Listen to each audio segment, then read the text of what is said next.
Alright guys, a quick one.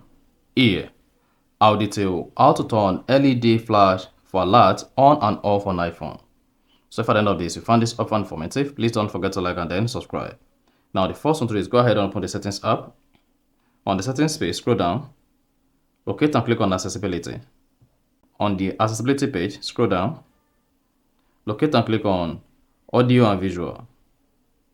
Once you selected audio and visual, scroll down. Then you should see LED flash for alert. Click on that.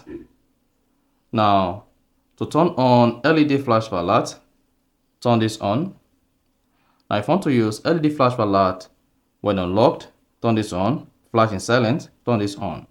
Now, if you have an incoming call on your iPhone, this is going to prompt your iPhone to flash LED for alert at the back using the iPhone camera. So, with this, each time you have an incoming call on your iPhone, then this is going to flash LED for alert.